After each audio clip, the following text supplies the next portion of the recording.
Corner kick ഫുട്ബോളിൻ്റെ പുതിയൊരു എപ്പിസോഡിലേക്ക് എല്ലാവർക്കും സ്വാഗതം. അങ്ങനെ ആഴ്സണൽ ഫൈനൽ കാണാതെ പുറത്തായിരിക്കുകയാണ്. 4-0 എന്ന വ്യക്തമായ അഗ്രഗേറ്റിൽ ന്യൂകാസിൽ യുണൈറ്റഡ് ആഴ്സണലിനെ കറബോ കപ്പിൻ്റെ ഫൈനൽ കാണാതെ പുറത്താക്കിയിരിക്കുന്നു. എല്ലാ മേഖലകളും ന്യൂകാസിൽ യുണൈറ്റഡ് മികച്ചു നിന്ന് വേണം പറയാം. കാരണം ഡിഫൻസിലായിരുന്നാലും മിഡ്ഫീൽഡിലായിരുന്നാലും അറ്റാക്കിലായിരുന്നാലും ഒരുപോലെ എഡ്ഡി ഹെവിഡിൻ്റെ പിള്ളർ മികച്ചിരുന്നു. കാരണം എഡ്ഡി ഹോവ് 5-4-1 ഫോർമേഷൻ കണ്ടപ്പോഴേ എല്ലാ ഫുട്ബോൾ ഫാൻസും മനസ്സിലായി അതൊരു ഡിഫൻസിൽ ഊന്നിയുള്ള ഫോർമേഷൻ ആയിരിക്കും എന്ന്. പക്ഷേ എപ്പോഴൊക്കെ അവരെ കയ്യിൽ ബാൾ കിട്ടുന്നു അപ്പോഴേക്ക് അവർ ബാളുമായി എതിർ പോസ്റ്റിലേക്ക് കുതിക്കുകയാണ് ചെയ്തിരുന്നത്. അത് തന്നെയായിരുന്നു അവരുടെ തന്ത്രവും. നാലാമത്തെ മിനിറ്റിൽ ഫസ്റ്റ് ഒരു ഗോൾ അതിലൂടെ പിറന്നിരുന്നു. പക്ഷെ അത് ഇസാക്ക് ഓഫ് സൈഡായി പോവുകയാണ് ചെയ്തിരുന്നത്. പിന്നെ ആഴ്സണൽ പക്കൽ നിന്നും വ്യക്തമായ ഒരു മുന്നേറ്റങ്ങളും കാണാൻ സാധിച്ചിരുന്നില്ല. 18ാം മിനിറ്റ് വീണ്ടും ഇസാക്ക് ഒരു നല്ലൊരു ഷോട്ട് തീർക്കുകയും അത് റീബൗണ്ടായി മർഫിയുടെ കാലിൽ എത്തുകയും മർഫി അതിനെ ഗോളാക്കി ന്യൂകാസിൽ യുണൈറ്റഡിന്റെ മുന്നിലെത്തുകയും ചെയ്തിരുന്നു. ഓഡിഗാർഡിന്റെ ഒരു ഷോട്ട് വൈഡായി പോവുകയും പിന്നെ ട്രോസാർഡിന്റെ ഒരു ഷോട്ട് മാത്രമേ ഓൺ ടാർഗറ്റിൽ ഫസ്റ്റ് ആഴ്സണൽ നേടാൻ കഴിഞ്ഞിരുന്നുള്ളൂ.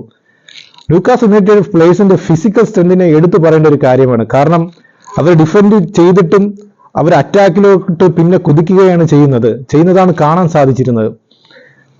മൊത്തത്തിൽ ആഴ്സണൽ പ്ലേയേഴ്സിന് ഒരു ഫ്രസ്ട്രേഷൻ പീരീഡ് ആയിരുന്നു ഫസ്റ്റ് ഹാഫ് എന്ന് വേണം പറയാൻ.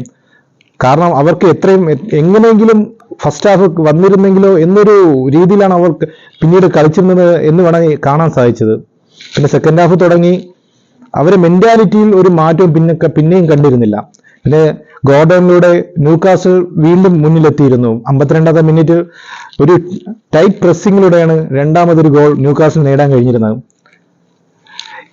ഈ ഒരു മെന്റാലിറ്റിയാണ് ആഴ്സണൽ പ്ലേയേഴ്സ് എങ്കിൽ ഇനി വരുന്ന മാച്ചുകളിൽ എങ്ങനെയായിരിക്കും അവരുടെ കളി രീതി എന്ന് നമുക്ക് ഇനി കാണാൻ കിടക്കുന്നതേ ഉള്ളൂ. കാരണം ഇമ്പോർട്ടന്റ് ഗെയിമാണ് ഇത്, സെമി ഫൈനലാണ് എന്നൊരു മെന്റാലിറ്റിയിലല്ല അവർ ഇന്നലെ കളിച്ചിരുന്നത് എന്ന് വേണം പറയാൻ. കാരണം കഴിഞ്ഞ കളിയിൽ മാഞ്ചസ്റ്റർ സിറ്റിനെ 5-1 തോൽപ്പിച്ച ആഴ്സണൽ ആണോ എന്നൊരു ചോദ്യം നമ്മളവിടെ ചോദിക്കേണ്ടി വരും. സാക്ക പോയ വിടവ് ഇതുവരേക്കും ആരെക്കൊണ്ടും നികർത്താൻ കഴിഞ്ഞിട്ടില്ല. കാരണം ഏതൻ എന്നൂരിനെ എന്തുകൊണ്ടാണ് ഫസ്റ്റ് ലെവലിൽ ഇറക്കില്ല എന്നൊരു ചോദ്യചിഹ്നവും അവിടെ വരുന്നു. സെന്റർ ഫോർവേഡ് ലെവൽ കളിച്ച ഹാവേഴ്സിനാണെങ്കിൽ ഇന്നലത്തെ കളിയിൽ ഒന്നും ചെയ്യാൻ പറ്റിയില്ല എന്ന് വേണം പറയാൻ. അങ്ങനെ എല്ലാ മേഖലയിലും ന്യൂകാസിൽ തങ്ങളുടെ ആധിപത്യം ഇന്നലത്തെ കളിയിൽ കാണിച്ചിരുന്നു. അപ്പൊ പിന്നെ ഇന്ന് ലിവർപൂൾ ടോട്ടനം മത്സരത്തിൽ ജയിക്കുന്ന വിജയമായിരിക്കും ന്യൂകാസിൽ യുണൈറ്റഡുമായി ഇനി ഫൈനലിൽ വെംബ്ലിയിൽ ഏറ്റുമുട്ടാൻ പോകുന്നത്. അപ്പൊ ഇന്നത്തെ സ്കോർ എന്തായിരിക്കുമെന്ന് നമുക്ക് ഇന്നത്തെ കളിയിൽ നിന്ന് കണ്ടറിയാം. നിങ്ങൾ ഇന്ന് ഏത് ടീമിനെയാണ് സപ്പോർട്ട് ചെയ്യുന്നത് എന്റെ കമന്റിലൂടെ അറിയിക്കുക. അപ്പൊ പിന്നീട് വീഡിയോയുമായി കാണുന്നവരിക്കും നമസ്കാരം.